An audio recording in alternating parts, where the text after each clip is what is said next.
Hello, and thank you for tuning in to the first in what we hope will be a series of shows called Groton Matters. Our intent is to cover issues that the town of Groton will be facing now and in the future, and to provide a balanced and wide-ranging perspective on these issues so that when and if they come to town meeting, you can make informed decisions. Today we'll talk about our first Groton matter, and that is reconsidering Groton's participation in the Community Preservation Act.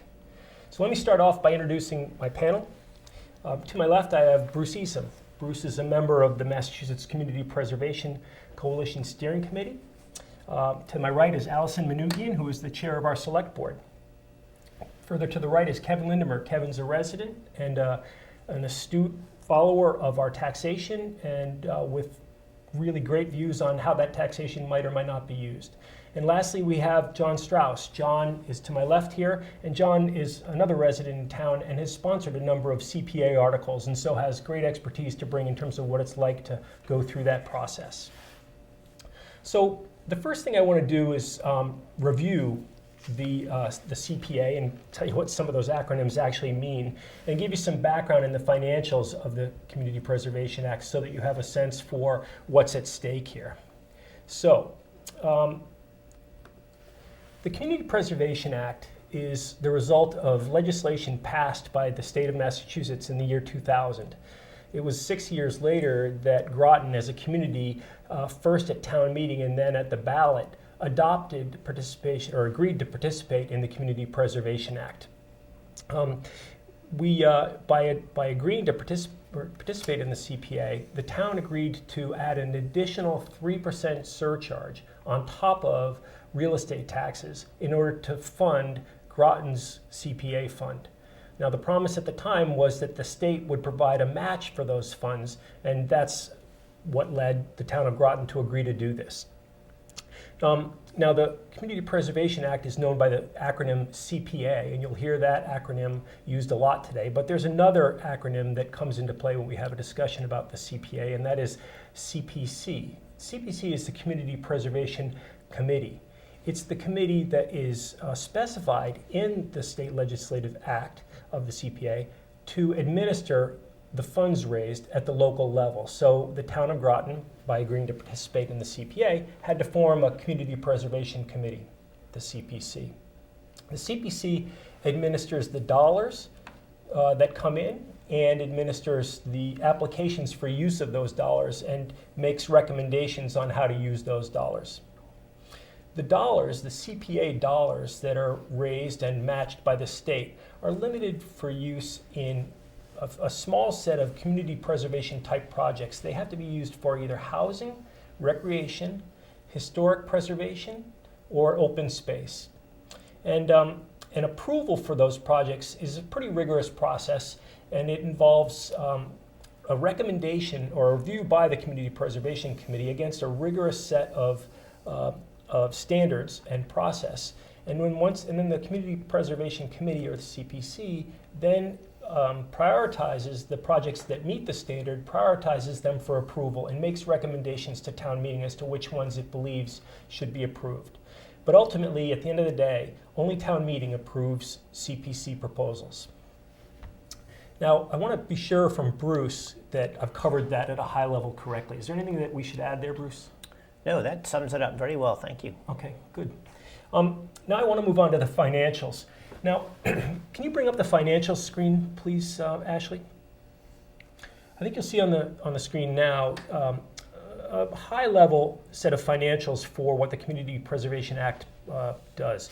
It's, as I said before, a surcharge on the real estate tax. So, broadly speaking, if you pay $100 in real estate tax, you'll pay another $3 towards the CPA. The state, as I mentioned, has promised to match that money, and at first the promise was to match it at 100%. So for every dollar raised locally, a dollar would come in from the state. But more recently, that match level has fallen to around 40%. You'll see in the graph above, during the first couple of years of Groton's participation, we were at 100% match, but for the last 10 years or so, we've been closer to 40% match. And indeed, this sort of change from the 100% initial promise down to 40% is at the heart of some people's discontent with the CPA. It's important to mention that the state match is not the only match that comes along when CPA projects are proposed to town meeting. Frequently, projects come forward and, for instance, a request to build a recreational facility of some kind might come forward, and a request for some amount of dollars in CPA is made, and the town would pay its portion, but frequently those requests come through with a promise that if the town pays its portion of the project, other funds would be made available through grants or matching funds from third parties. And so not all projects are 100% funded by the CPA. In 2019, just to ground the dollars that we're talking about, in 2019, taxpayers contributed $732,635 to the CPA, or to Groton's CPA fund, and the state match on that was $262,401, so about a 36% match rate. The total was just under $1 million. And that's the way we've been trending recently, and that amount tends to go up year over year as our real estate values go up. To date, since we started in the year 2006, the taxpayers have contributed just under $8 million, and the state match has been just over $4 million. So the total contribution has been just about $11 million coming into our CPA fund. So that gives us some background in the financials, as well as how the Community Preservation Act works and how it works here in our town. Next, I wanted to go on to the CPA in Groton, how we've experienced it. And the CPA is experienced by Groton residents in 11,000 different ways. Everybody sees it differently, and that's part of the purpose of bringing this relatively broad panel here today, to see how we all experience it and to give you as much background, as broad a background as we can. So I wanted to start by asking our panelists how they value the CPA. What do they see as the CPA's value to the town, which actually are two different questions. So let me focus on, what do you see the CPA's value to the town having been? We can talk more about should we have it later, but what's the value to the CPA been? Kevin, let's start with you. I think to me the biggest value that we've had is that it provides an assurity of funds for projects. Before CPA, there was a question about, well, how are we going to get funding for a certain project? Do we have to go out and raise money? If you don't raise enough, it doesn't happen. With CPA, it provides at least a pool of money you can count on that's readily available for projects. Yeah. Allison? Yeah, I agree with that. I think the projects overall have been incredibly beneficial for the community. And I think it's great that the CPC is a local committee, that the decisions are made locally, about priorities and things like that. That's a great point. Bruce? Well, I guess I would like to start off with a disclaimer in the following way. Although I'm a member of the Community Preservation Committee, I'm not here to speak for them. I'm not authorized to speak on their behalf. I'm also the Conservation Commission's representative on the CPC. I'm not here to speak for the Conservation Commission either, but I do have experience as a member of the steering committee on the Community Preservation Coalition at the state level. So I will be speaking as a member of that steering committee. The benefit to the town of Groton over the last 14 years, in my opinion, has been to provide a funding mechanism to fund the goals and objectives that are listed in our town planning documents.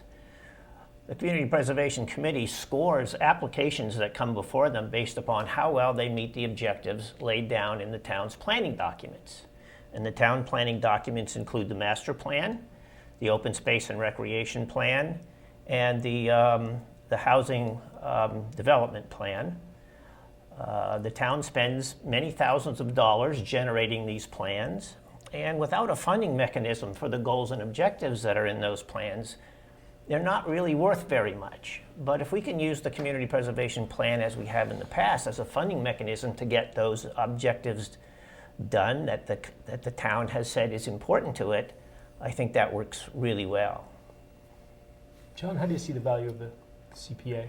Well, I mean, I agree to a large extent with Bruce. The CPA was created because the state recognized that towns had difficulty doing these types of projects. It's very difficult to budget maintenance items or historic repair items within the functioning town budget. So the CPA was established to provide a mechanism for towns to fund projects that related to the nature of the town, and it's very difficult to do those things without that money essentially in place. So we've already started to talk about some, I think, high-level things that the average person who goes to work every day, comes back and pays their taxes and doesn't necessarily pay a lot of attention to what happens in town, don't necessarily understand.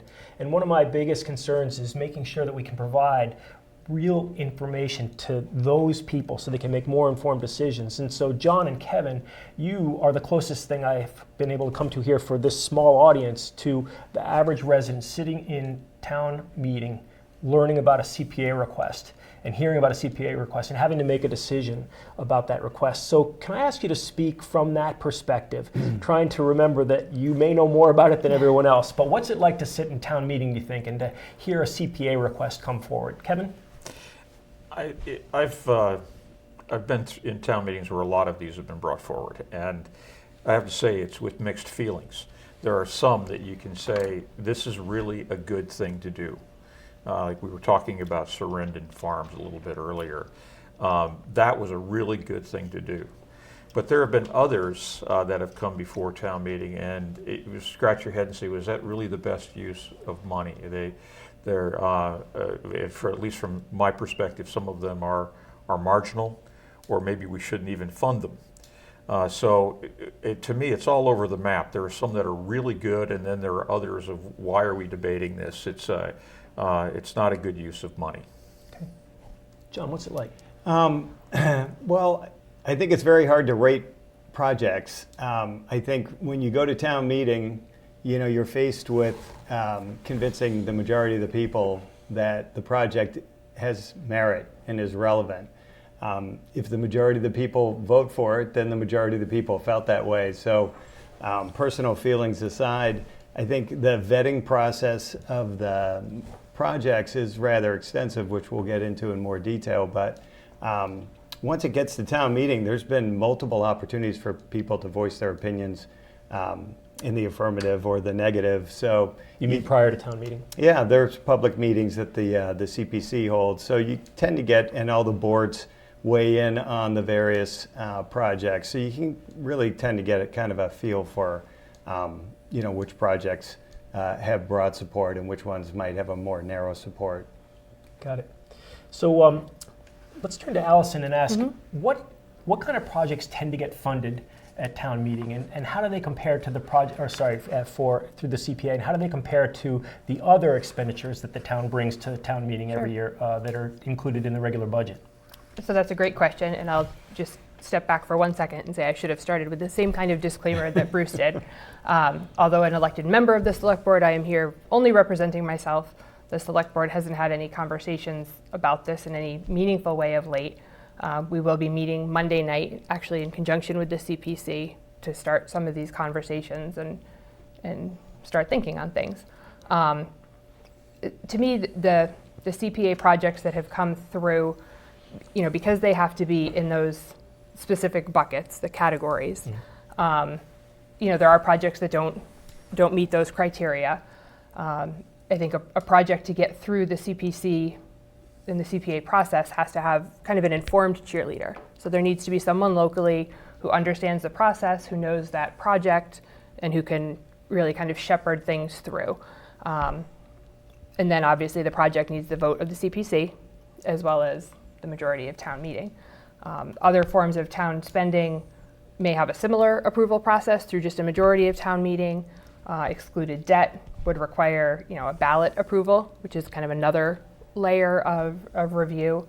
I think the other mechanisms for funding projects tend to be more thoroughly vetted in a multi-year lens. That it's the Finance Committee, the Select Board, the Capital Planning Advisory Committee now looks at the projects in conjunction with the 5-year capital plan, the operating, anticipation for the next year and years beyond that. I think that they're just different mechanisms, and ultimately, it's great to have different tools to work through and work with. I don't know of any CPA projects that couldn't have been accomplished in a different way, but some of them might not have been. I'm sorry, say that again. You don't know other CPA projects that couldn't have been Okay. accomplished in another way. So, Yeah. Surrendon Farm could have been accomplished with a Yep. debt exclusion. Other projects through either inclusion in an operating budget, a capital plan, free cash. So there are a lot of different tools that all come with very different nuances. Well, to pick up on that, and actually to pick up on what both of you said, while these projects could always have been funded some other way through the town operating budget, I think one key distinction is that many of them would likely not have been funded or would not have been competitive with some of the more hard requirements of our operating budget. Meaning, if there are short dollars and we only have a limited number of dollars to spend, we probably would not have done, or might not have done, some of these projects because they're nice to haves Absolutely. rather than need to haves. They don't Yep. rise to the level of assuring that we've got a full-time fire department or that we have can plow the roads and have enough sand and salt. Yep. But only because they're in a set-aside budget that is only for use for these nice-to-have projects. And I wanted to minimize the value of these projects, but because they're in a set-aside reserved bucket, they see the light of day or can see the light of day more easily than if they had to compete with sand and salt and public safety dollars. Fair enough? Yep. Great. Well, even more to the point, they can't be poached. When you have a general fund, then that fund is always at risk for an event or maybe a series of events where the money in the CPC is really essentially set aside. So as much as everybody would like to tap into that money, you can only do it having met the criteria that Allison Right. alluded to. So in a way, it ensures that the money is available for these types of projects, which would, again, have great difficulty finding funding under normal circumstances. And that's at the heart of the reconsideration discussion, really, is that the town is short on regular operating funds and is looking for opportunities to find additional funds and says we can't use the CPA funding for our day-to-day operating funds, and could we repurpose those funds? And if we were to look at that, what would the mechanism be, and would the town be willing to do that? And that's really, I think, the question that's been raised. Well, just to add one thing here, the town is always short funds for operating. You remember we've had several times where it's been telegraphed that we might need an override every year for several years, but yet it doesn't happen. So I don't think, well, the CPA funds are there. I think the fact that the town is always short of revenues is somewhat of an independent issue from the CPA funds. That's a great point, and let's come back to that when we talk about the risks of moving away from the CPA. If you move away from the CPA, is there a guarantee that we would then repurpose those funds? It's a good point. Jack, you talked a little bit about the benefits of using the CPA to fund what I would call quality of life kinds of projects. But there's also a long-term, short-term aspect to the CPA too.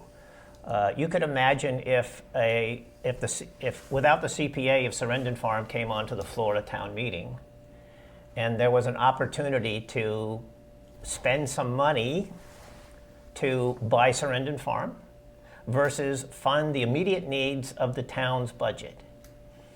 And I think history shows that given the choice between long-term spending and short-term spending, the focus is generally on short-term spending.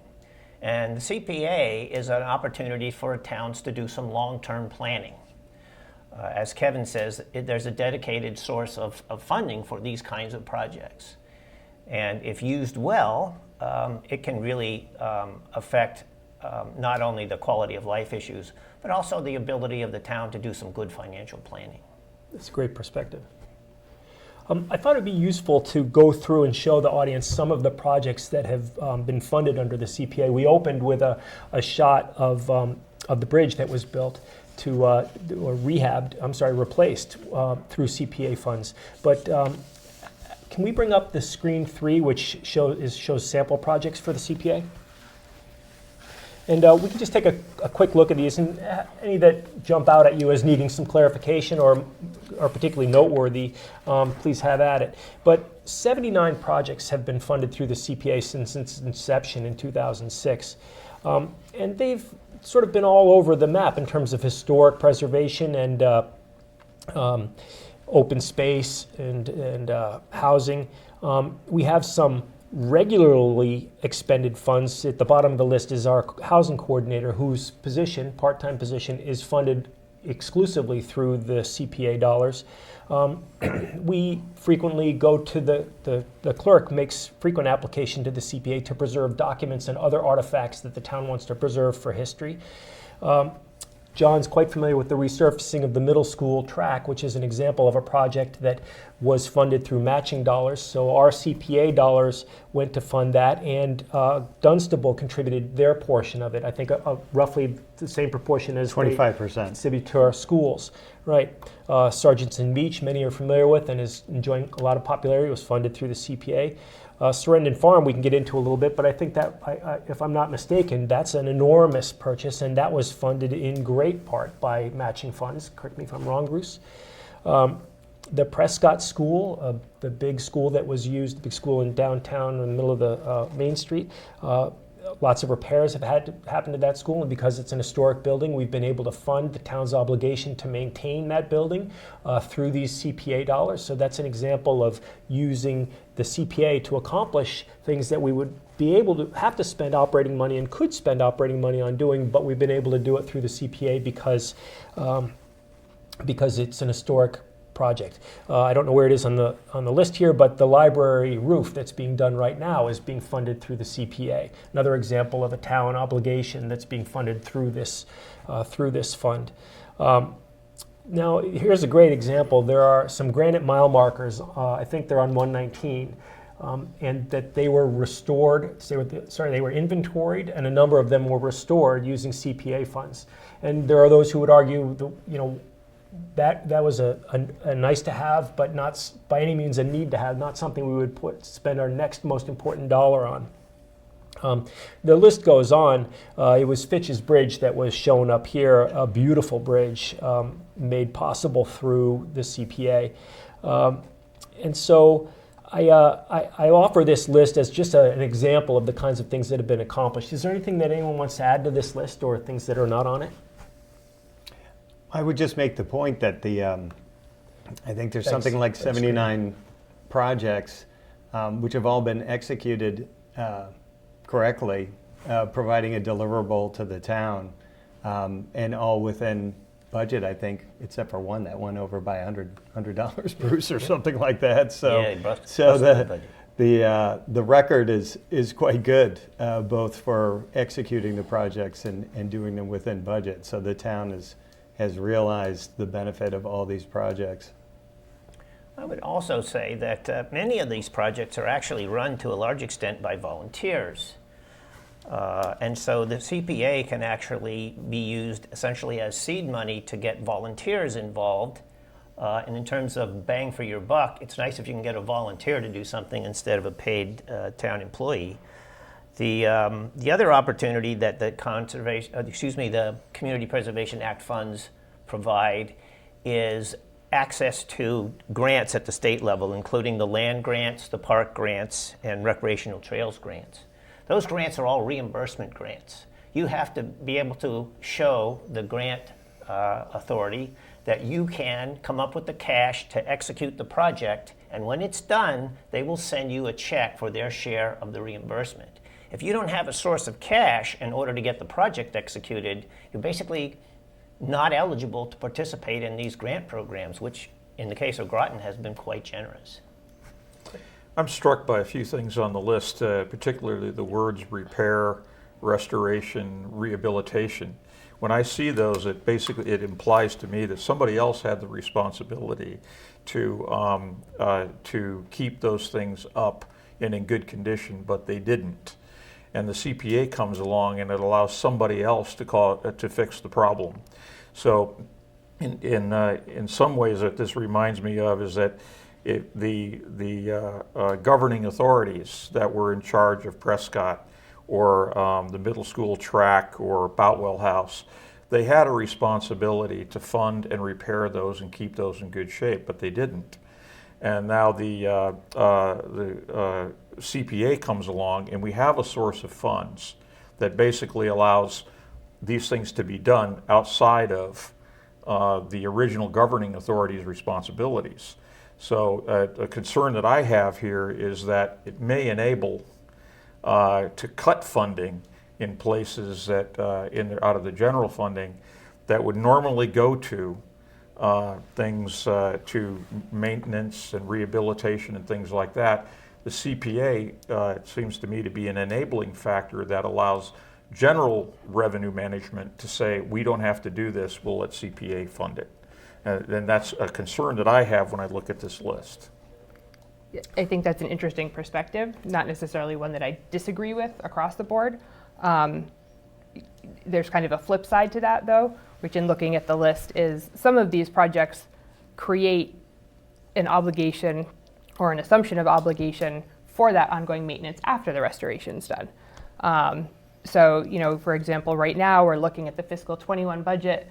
One of the items listed in there is $25,000 to continue with the lake and pond weed remediation, which has been largely funded through the CPC and the CPA program, which is fabulous. But we're kind of in a quandary. We're, as you mentioned earlier, looking to make cuts because we don't have enough revenue. And we're in this difficult position of that might be something we would cut, but that also cuts into the tremendous benefit that we would have obtained long-term through the CPC project. So it's complicated all around, a lot of co-involvement. As the creator of this list, I thought you were going to call me on this. Not listed here is the Boynton Meadows project, which involved CPA funds, and which is an example of not everything that the CPA touches turns out well. And I don't think that's an indictment of the CPA, but it just would be sticking out as a sore thumb as not having been included in this list. And I just want to be sure for full disclosure that I mentioned that it's part of the CPA experience. It could have turned out differently, and it could have been wonderful, but it didn't, and it wasn't. Well, aside from the dollar amount, if only one of 79 CPA projects went sideways, it's not a bad success rate. Nope. Well, and in defense, and not to belabor the point, but the CPC did exactly what they were asked to do, which was basically transfer the money to the housing authority. Sure. So that in that case, they did what they were supposed to do. After that, yes, we can agree it probably didn't work out in the best interest of the town. So let's move on to a discussion about reconsidering participation in the CPA. And this is sort of a touchy issue. I think, understandably, people would like to be careful about how they talk about this initiative. And there are lots of reasons to reconsider whether or not we should continue participating in the CPA. There were arguments made at town meeting and thoughts through people's head at the ballot. Those who voted no, and they had there were a range of reasons, but one of them is it represents additional taxation, and not everybody's in favor of that. And some people say we would prefer not to fund these nice-to-have projects. Again, not that all of these projects are nice to have, but and then there are others that say the CPA represents a margin of taxation, roughly 3% of the average tax bill, that could be used for more important projects. And let's see about whether or not we could take some or all of that and move it over. And that's really move it over to the town's operating expenses or their capital expenses. And that's really, I think, at the heart of the discussion. And so I'd like to get into that discussion unless there's anyone that would like to recharacterize the framing that I just said here. Okay, great. So I've given you the description of the reason for doing this. What we did is Bruce put together a graph that shows how much we take in today, and including the regular surcharge as well as the state match. And if we were to reduce our participation in the CPA from 3% down to 2, 1, or 0%, what kinds of dollars would be available for other uses in town if the town determined to take advantage of those free dollars? Can you bring up the graph slide, please? Thank you. Yeah, so I put together a quick analysis of what would happen if we had a 2%, a 1%, or a 0% surcharge in 2019. 2019 is the last fiscal year for which we have complete data. The thing that makes, if there was no such thing as a state match, decisions about the CPA and the general budget would be quite simple. They would be completely interchangeable. But the fact that the state is willing to match, and at least in 2019, they matched at about 35% of what was raised in the local surcharge. If we should reduce or eliminate our participation in the Community Preservation Act, we would forego those state matches. And the advantage of the state matches is it reduces the cost of these projects to the taxpayers that are living in the town. The money that's matched from the state comes from funds collected at the Registry of Deeds, which every Groton resident pays whenever they buy or sell a house or refinance their mortgage. So if we had dropped to a 2%, But I want to be sure that we mention that the funds that come to Groton are not just from Groton people who go to the Registry of Deeds. The funds that come to Groton are from all Registry of Deed transactions, and Groton gets its portion. yes, that's Okay, correct. Thanks. So the town of Groton's residents are paying into this Community Preservation Trust Fund at the state level, out of which the matches come to those towns who've adopted the Community Preservation Act. So if in 2019 the CPA surcharge instead of 3% would have been 2%, then we would have lost out on $142,000 of state match from the state. And if, for example, we were to have done all of these projects, which is arguably we would have, that would have created an additional tax burden of $141,000 onto the taxpayers in the town of Groton. Similarly, if we had a 1% surcharge, we would have foregone $202,000 of state match. And of course, if we had no CPA at all, we'd have foregone the entire state match of $262,000. So that's really the nut of the whole Community Preservation Act and the strategic decisions about using it or not is that state match something that we can put to good use, or can we forego it in the interest of flexibility for other spending? And I hope we'll talk about that a little bit as we get going. Okay, just a quick question, Bruce. I'm sorry for asking, but in the graph here, the white in the 2% match, you say if we drop our participation by 1%, 1/3, then we lose $141,000 in state match revenue, or we forego the state match revenue of $141,000. Yes, that's correct. Okay, great. And what that would give us is $244,000 that we could spend if the town voted both to reduce participation and to reuse that money somewhere else. Yeah. Basically $250,000 on town-based stuff. Right. So in exchange for the flexibility of using $244,000, you will pay an interest rate of equivalent 30%, which is $141,000. So flexibility is expensive, but maybe worth it. Well, I think the other point I'd like to make when you're looking at the graph here is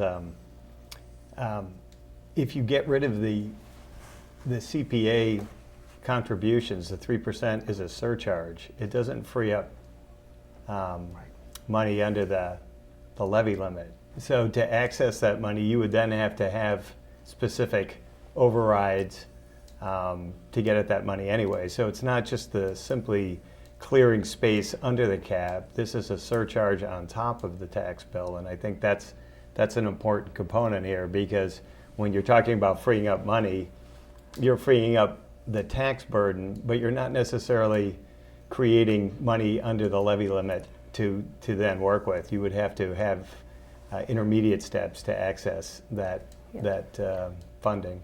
Well, we put a 3% surcharge on the property taxes, so I think the average taxpayer probably just looks at their total tax bill.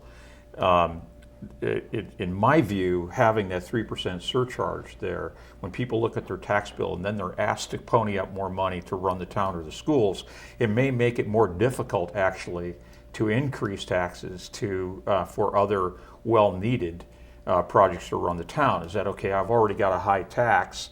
Forget that it's CPA, but it's high. And so I'm less reluctant now to approve a tax increase because that CPA is there. So one of my concerns about this is that it might be actually a disincentive for people to want to increase or agree to a tax increase to fund schools in the town. I agree. To me, I try and think of it sometimes as, kind of from a household funding perspective, and that, when we open our wallet to pay all of our bills, ultimately I'm not sure that it matters what the mechanism is. There's a finite amount of money in there, and I want it spent on the things that I feel are the biggest priorities. I think it's an important conversation to have. Bruce, I have a question, and I don't know that you have enough of a crystal ball to be able to answer it. What do you see happening with the state match as more communities are signing up, in particular Boston, that voted this in, I think, a couple of years ago? Yes. So more towns are adopting the CPA. Right now, a little over, I think 1 or 2 towns, more than 50% of the communities in Massachusetts have adopted it. In recent years, they've been adopting at 1% rather than 3%. And the additional adoptees have created political pressure to increase the registry of fees the registry of deeds fees, in order to make a significant, meaningful match from the state. So on one hand, additional towns coming in has created the pressure to increase the revenue. And More slices in the pie. Yes. Yeah, okay. But the way the CPA works is there's a special provision so that those towns that adopt the CPA at 3% actually get an additional amount of money. All the towns are distributed 80% of the take at the Registry of Deeds, but only those towns that have adopted it at 3% actually get the 20% pie. So every time a town comes in at less than 3%, and the revenues at the Registry of Deeds keep going up, our 3% take keeps creeping up. So if you were to think about this strategically, you would like to be the last town in at 3%, in which case you get 100% match or all of the round 2 and round 3 distribution. Getting out early is certainly a disadvantage if you see the revenues continue to increase. And we can talk about not only the Registry of Deeds fees as a source of revenue at some point, but in recent years, the state has run a surplus, and the first $10 million, through legislation at the state level, the first $10 million of the surplus is transferred into an account for life sciences, and the second $20 million is transferred into the Community Preservation Trust Fund, which in round numbers basically doubles the amount for the state to distribute to the CPA towns. So interesting things are happening at the state level, and I would just stay tuned as we begin to forecast what we think the matches are going to be in the future here. We haven't talked about the surcharge, but I took a look at this. Our surcharge has been going up at 3.7% a year, which is the same rate that our tax assessments have been going up. Now, the way it's structured, it basically implies that the importance of the CPA is on par with schools and town operations, so that it has equal treatment. Now, it's hard to imagine that CPA has baked in it, or CPA expenditures and projects have the payrolls and the benefits and all of the things that are really driving our operating budgets and the schools' budgets. I'll give you an example. If the CPA funds our assessment had only been going up at the rate of inflation, which is 1.8%, we would have collected $575,000 less over the course of the time since we've had CPA. One of the concerns I have is that we've already talked about is that CPA is nice to have. CPA may be, some of the projects are discretionary, but yet we're treating them with the same funding urgency as we're treating the schools and the town. And I think we should be looking at that when we talk about funding. Now, I know that's part of the statute. The statute says that it's designed to go up at the rate of the tax assessment. And I think one of the things we should think about is that's a pretty hefty increase every year. It's double the rate of inflation that we're funding the CPA. Is that what we really want to do and fund it at that rate? I'll offer this perspective to that, and that is that the CPA buys goods and services, and goods and services have inflation to them. Construction costs are going up much more quickly than 3% or even 3.7% a year. Land costs, I don't know if we'd be able to buy Sarandon Farms this year at the increase in land cost compared to where we were last year. So while I understand your point, I think there is some value in having the CPA rise at the rate of inflation, not just at to help to keep up with the rate of inflation, not just the 3% that it was intended to grow at. All that would do is if you dropped it to the rate of inflation, it would reel in the amount of money you would have to spend on projects. So if we're assuming that if you wanted to go up at just the rate of inflation, you would be, to your hypothesis, you'd be able to buy less with CPA. All I'm saying is that CPA is going up at the same rate that the town requires its expenditures for schools and services to go up. And I'm just questioning that, is that rate of increase appropriate for nice to have? Yeah, I think I shouldn't have used the word inflation because the inflation is a broadly constructed data point, and the expenditures for the CPA tend to be very narrow. They tend to be on property and construction and other forms of goods and services that aren't necessarily don't rise in parallel with the rate of inflation. Can you put the graph back up for just a second?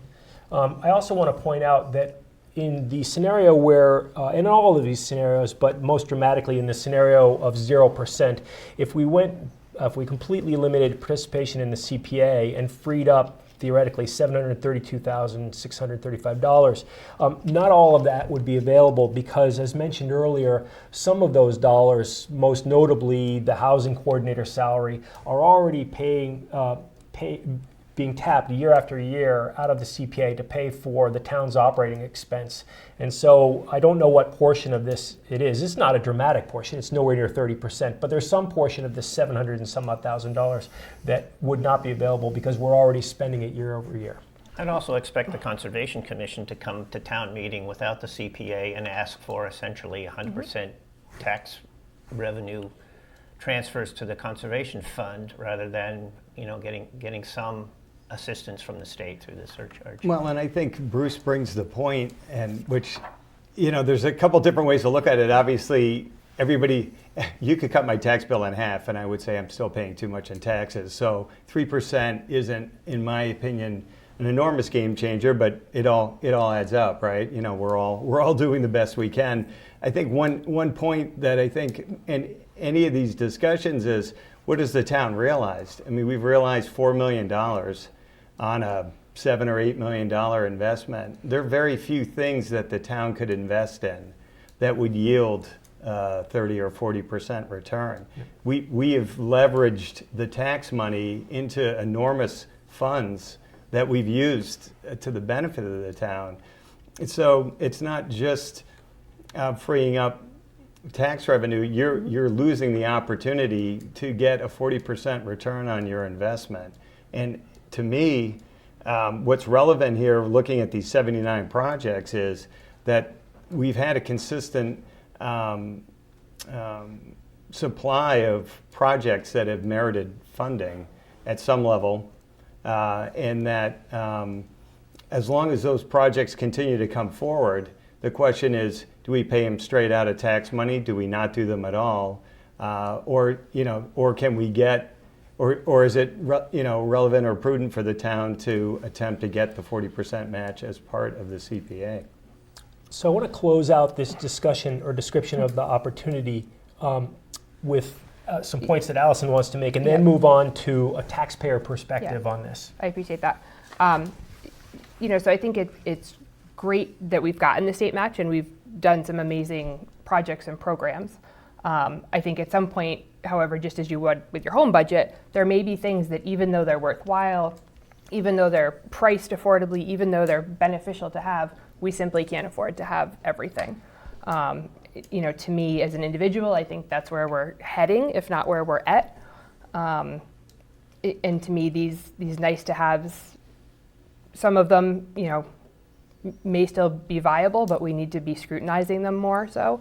And again, looking at I don't know if the chart was still up there or not, but if we were to go to a 2% CPA surcharge instead of 3%, that frees up enough money to fund over a 20-year bond at 4%, about $3 million. It goes up if we were to completely remove ourselves from the program, which I understand we would be foregoing a state match, and that would be a loss of some dollars, but that's enough to fund almost $9.5 million. So as we start to look at other projects and other priorities, we need to find the right balance for our community and for all of our taxpayers. Well, I think it'd be great if you put those dollars into a real life example, and we'll come to that opportunity in just a little bit, but that really grounds it for people. Here's what $9 million could buy over the course of 3 years, or what it could contribute to. But I want to go to taxpayer perspective on reconsideration. And we, in some ways, we've already sort of done a little bit of this, but as a taxpayer, I'd like John and Kevin to weigh in. What do you think about Although we're all taxpayers. Yes, we are. Let's be clear. Yeah, I apologize for grouping. I don't mean to suggest that you're not, but I am considering the two of you here as experts on the administrative side of this issue. And I'm trying to provide some taxpayer perspective from John and Kevin. So just as Kevin and John, what do you think about reconsideration? John, I think you've sort of touched on it, but is there anything else you would like to mention? Well, being a resident of West Groton, we're up on the hill behind St. James Church, and I have 3 teenage boys who go down to Cutler as often as we can get them to go down to Cutler, which is quite a bit. So they're using the basketball courts with regularity. And then, of course, we're riding our bikes over Fitch's Bridge. We're walking in conservation land. I don't really look at it as, this gets back to really, what do you want Groton to be? What do you want the nature of the town to be? They're not really even want to and have tos. It's all part of the same thing. It really is part of the fabric of the town. It would be a shame if we couldn't maintain some of the things that make it enjoyable to live in Groton. We don't just work in Groton. We don't just pay taxes in Groton. We live in the town. And this money is used in a large part to fund the things that make it enjoyable to live in this town. I understand the burdens that we all share, but it's also nice every once in a while to enjoy how beautiful a town Groton is. Kevin, as a taxpayer? Two ways that I have of looking at this. I think it's great that we have a pool of money here that is out of the reach of town governance. That says that there's a huge advantage for that. But I'll go back to the 3% or the annual rate of increase. I think on average over the last decade or so, I think people's incomes have probably gone up at the rate of inflation, and some people a little less. And so here we have an add-on to the necessary services of the town that are increasing at twice the amount that your income is going up. And so as a taxpayer, when I see something like this, I'm going, wait, I like the way the town is. I like the things that we're doing here, and I like the fabric of the community. But if I've got something that, well, if I did those things at a slower pace and I got to keep some of the money that I'm paying in, I'd be all in favor of that. So to me, it's not an either or that you get rid of the CPA or not. To me, it's the rate at what rate do you want to make things happen? And if we have something nice to have that's increasing at twice the rate of inflation, and I'm only increasing at the rate of inflation, this causes me to, as a taxpayer, to look at it and say, well, do I have any control? Don't we have some control over this, or don't I have some control over it? Got it. I want to.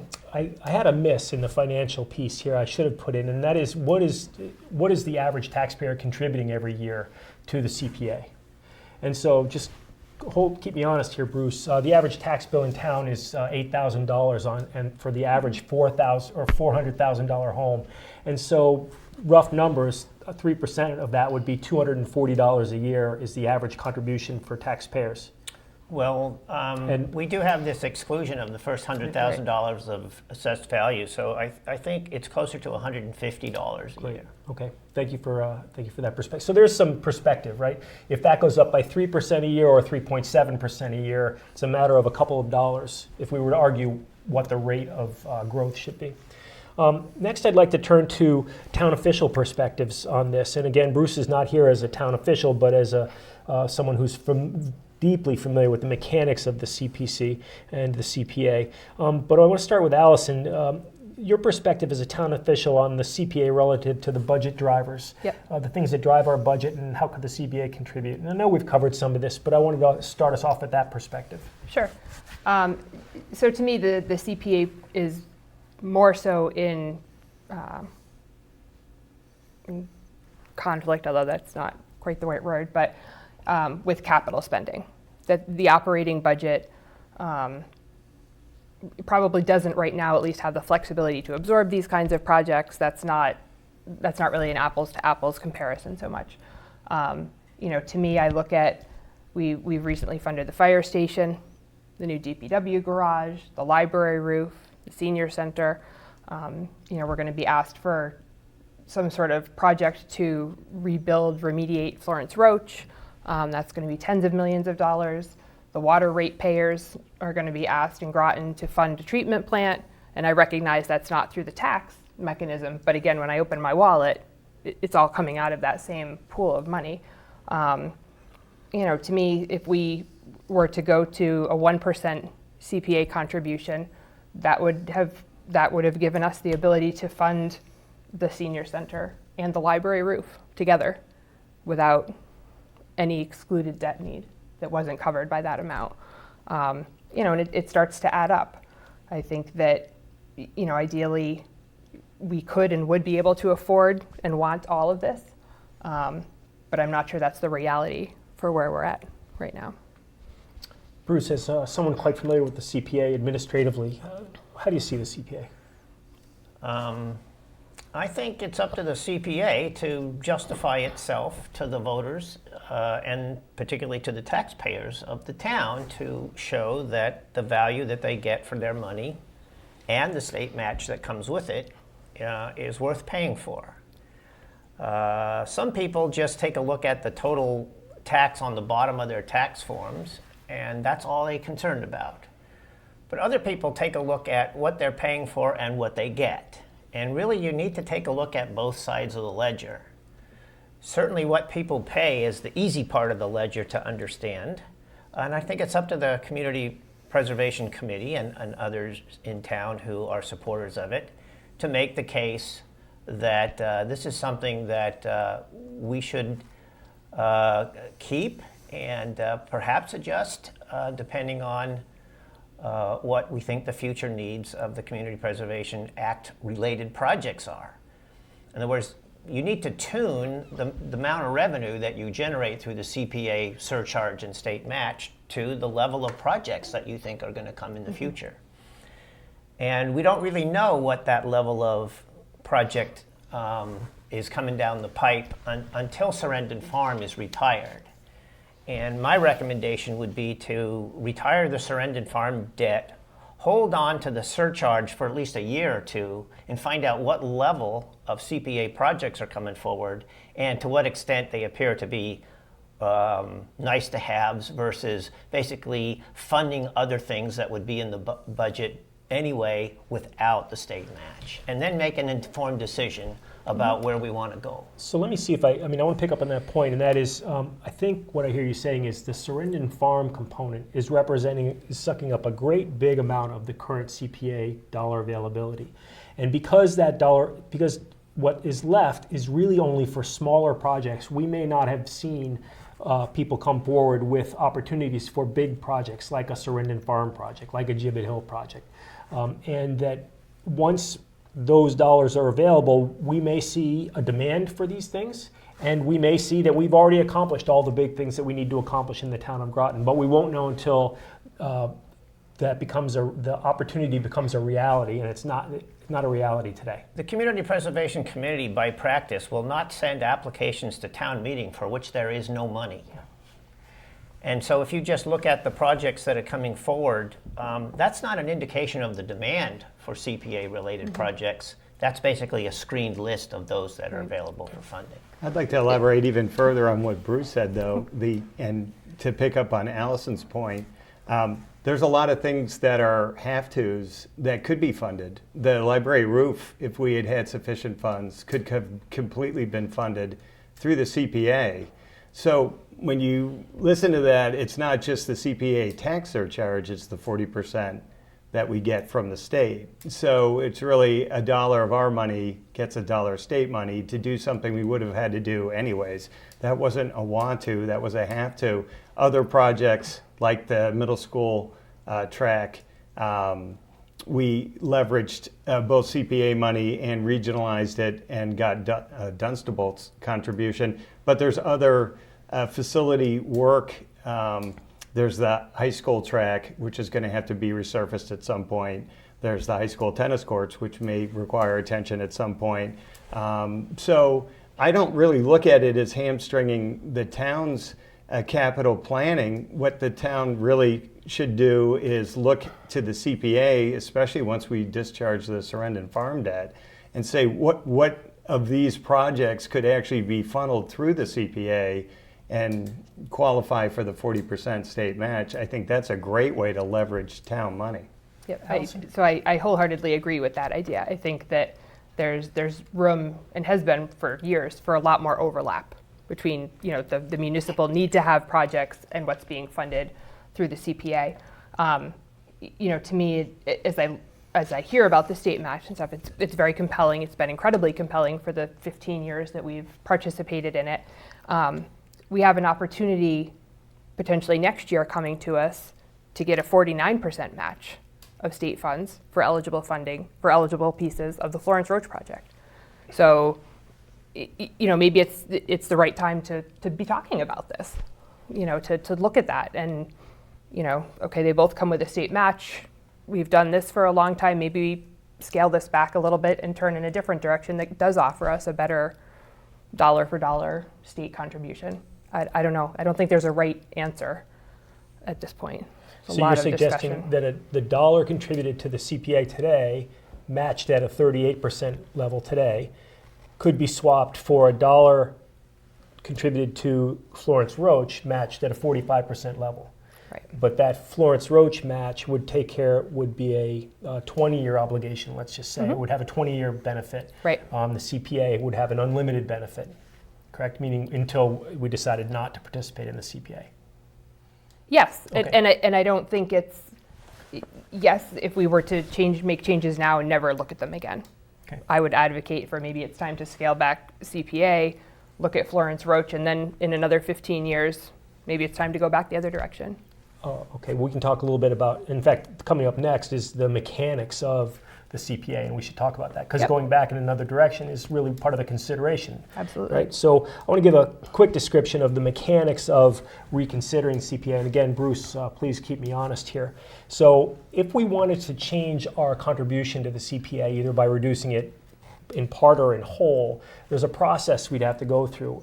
And the process is quite simply, we'd have to basically go through the same process that we went through to get into it. We'd have to go to town meeting and vote by a majority vote to get out, withdraw from the CPA. I believe we'd then have to go to the ballot and ask voters to undo the ballot vote that they had in 2006. And that is really all that's required to remove that 3% surcharge from the tax bill. And at that point, taxpayers would have extra dollars in their pocket. And so that is one fine reason to reconsider the CPA, to put more dollars back in our pockets. And there's certainly a portion of people in Groton who say that's really what we should do. If the purpose of doing it is to repurpose those dollars, we would have to go through that same process, and then we would need to likely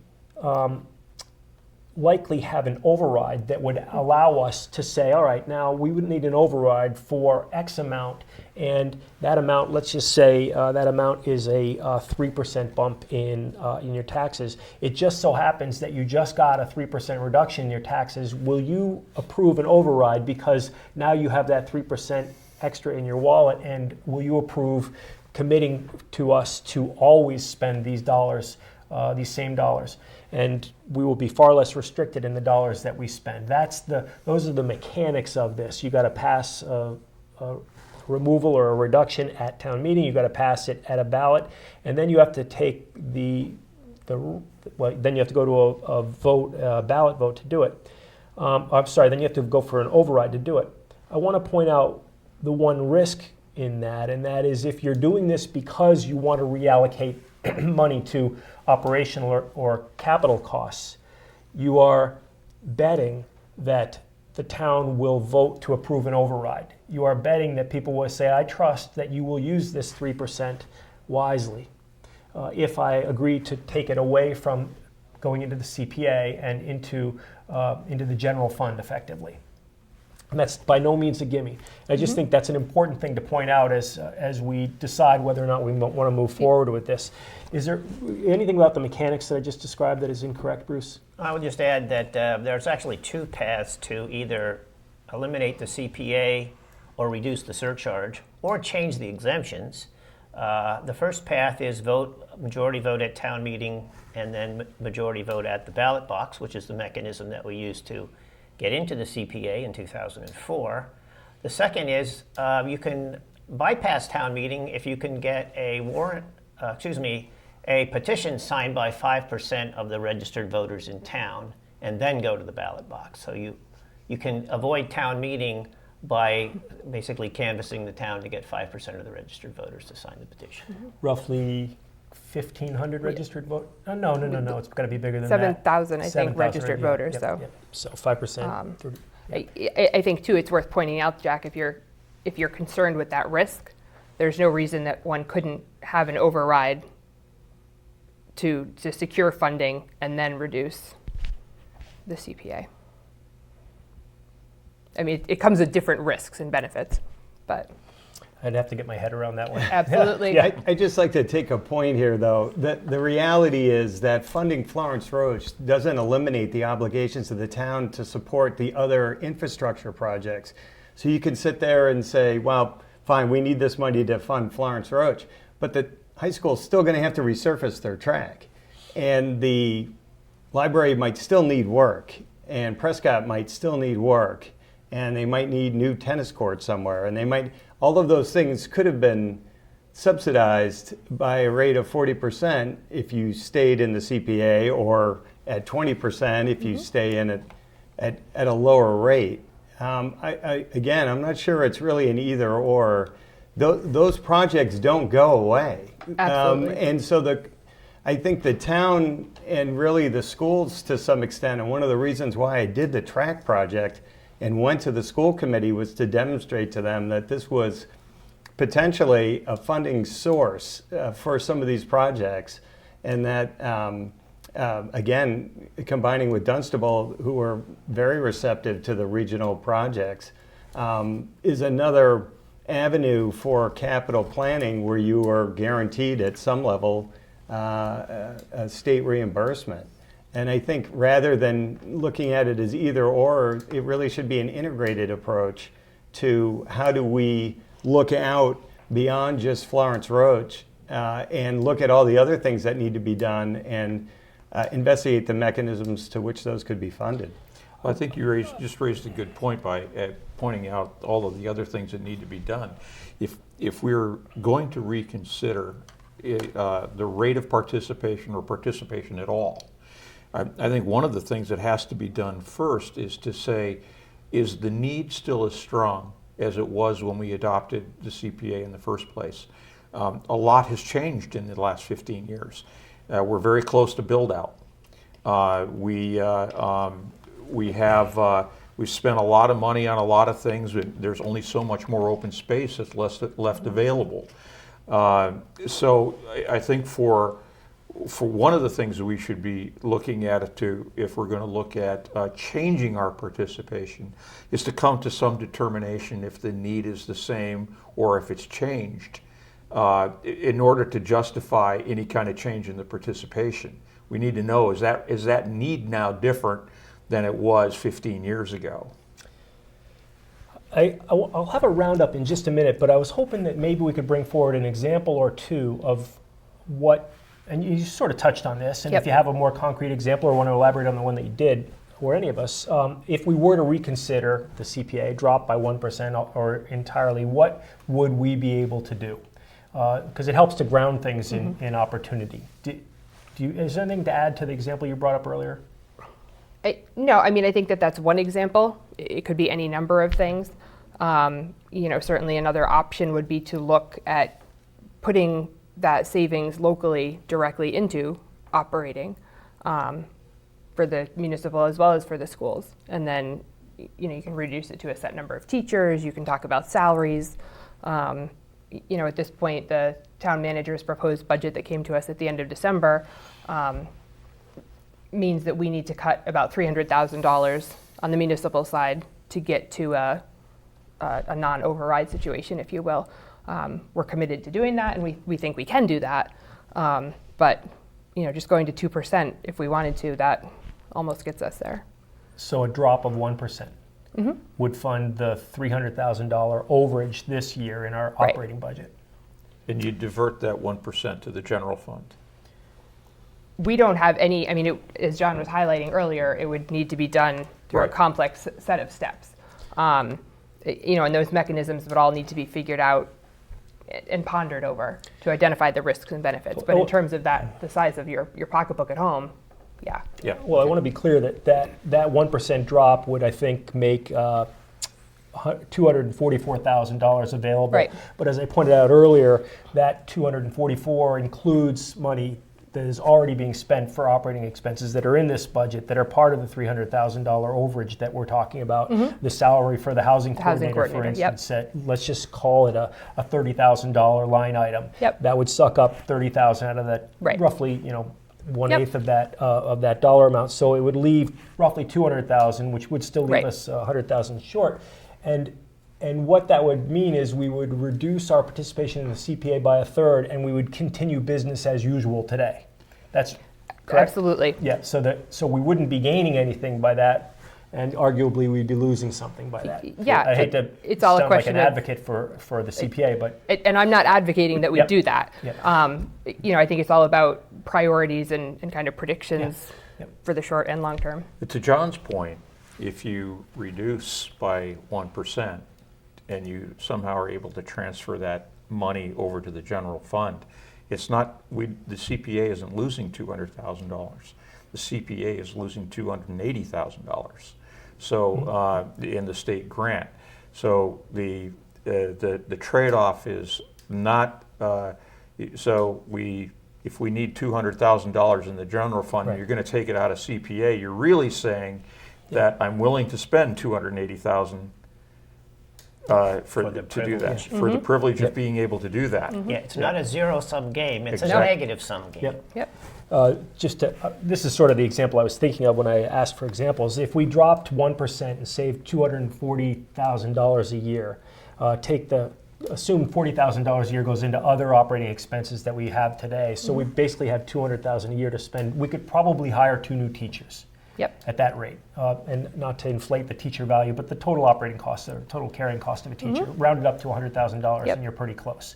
And so that's an example of what you might be able to buy if you wanted to do something new. And that's but we have to remember that we're already $300,000 short, so that Absolutely. you'd have to cut the $300,000 from the municipal budget and then add this in order to Yeah. get there. And Yeah. personnel and benefits is the biggest growth in the municipal and school budgets. So you not want to add there. So I want to kind of wrap us up, if we can, here, and give us each an opportunity to sort of provide some closing remarks. But I want to be sure that folks understand that there is no current initiative to do this. There is current discussion about doing this. And the best time to start giving people information is before lots of plans have been made and sides have been taken, and frankly, mistruths have been perpetuated. There are many people who say, well, the CPA state match is only 18%. That you'll hear that a lot, and that's just not the case. But it is perpetuated as a truth. So that's the point of this, and I appreciate people tuning in. To hear that, I encourage that we talk more about it, and I really appreciate that you would all sit here and contribute to the discussion, which I hope is being useful.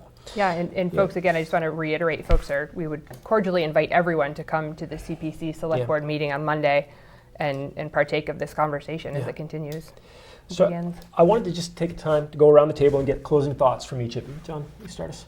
I think both Kevin and Allison bring up good points regarding the budget and taxes and being perpetually short of money. The fact of the matter is that once we're done with Flow in 15 years or 20 years, then we got 2 middle schools that are probably going to be due for something. And then after that, we'll have the high school and then we'll have something else. That the reason the CPA was instituted was because towns never could figure out how to fund these projects that really aren't all just want-tos. It really do relate to the nature of the town. And to be honest, I don't see that suspending or reducing the funding is a timely conversation at this moment. I think we should look to discharge the Sarandon farm debt, which has been the main source of the drain on it, and see what we can accumulate. If at some point, 2 or 3 years down the road, we see the money going unused, we can always scale back. It's not something that has to be done at this moment, and we can continue to get the benefit of the state match, which is significant. Kevin? It's hard to look at the CPA and say this isn't a great thing to have for town. I think it's healthy for us to have a periodic review, not only look in the rearview mirror, but also kind of look forward to see if our needs are changing. I think that as we've raised some issues to look at, and I'm sure there are others. People are watching are probably coming up with all kinds of things.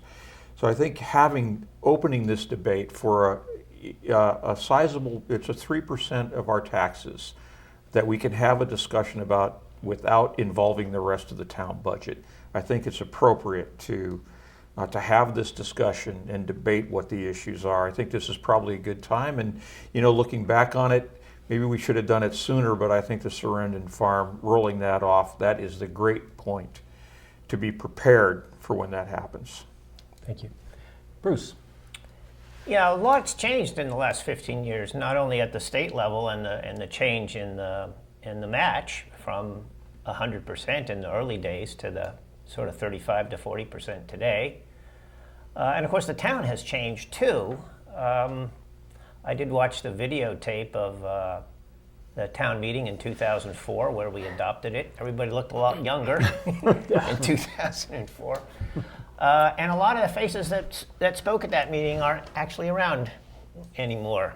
Yeah. So it's a good thing to take a look. It's oftentimes comfortable to stay on the same track and put your blinders on. But I think this is a good time to be taking a look at, like Kevin said, where we've been. I think most people would agree the CPA has been good for us over the last 15 years, and then look forward. The thing that we need to figure out is what is the right surcharge.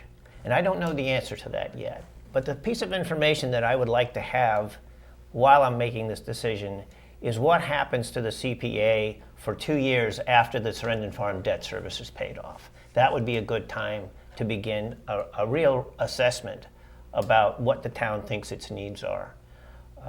Today, I think you're looking at a constrained interest in CPA projects due to the fact that it's basically a self-regulating process because between the state match and the local surcharge, there's just a certain amount of money that's eligible for CPA projects. And you will find that even CPA projects like the Conservation Commission's Conservation Fund don't show up at town meeting anymore. All of those CPA eligible projects basically go to CPA. And therefore, because there's a cap on CPA funding, there's a cap on these kinds of projects. It's been helpful to promote these projects, but also put a limit on them too. Mm-hmm. I don't know what the new limit ought to be, but I think we should find out.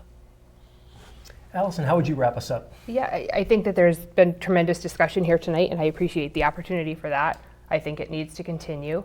My concern is in representing the taxpayers, particularly those who are perhaps struggling looking at all of this. I think there are a number of ideas that have come up tonight, whether it's kind of a reduction, not elimination, the idea of putting forth more capital type projects from the municipal side or the schools through the CPA.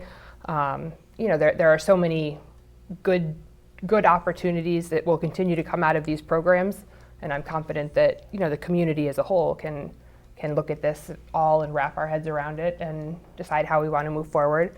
The reality is too that in 2 years, 5 years, 10 years, we can make adjustments again. Well, I'll certainly hold judgment as to what I think as a moderator, but I can't begin to tell you how impressed I am with the idea that we have people in our town who can express these views and come together like this and give a really even-handed review of this. And I think that's really important. And folks at the table here today have expressed support for both sides. Even though many of you already have your perspective on what you favor and what you don't, you've come here with an even-handed approach and recognized the pluses and minuses of all aspects of this. And it's rare, actually, that any issue that faces our town doesn't have pluses and minuses to both sides, but it's also rare that you hear pluses and minuses in any dialogue. So this has, for me, been really valuable. So this is going to wrap up our first show of Groton Matters. I'd like to take on other topics like this that require debate and require information and show them here on this show. We'll distribute this show through a website, grotonmatters.com, through a Facebook page, Twitter, etc. And it will also be hosted and available on the Groton channel. I'd invite viewers to submit questions or submit suggestions for further topics to me, and we'll try to cover them. We certainly can't cover everything, but we'll do shows as important topics become available, as time permits, and as resources such as yourselves become available. So with that, that's a wrap on the first Groton Matters. Thank you. Good night.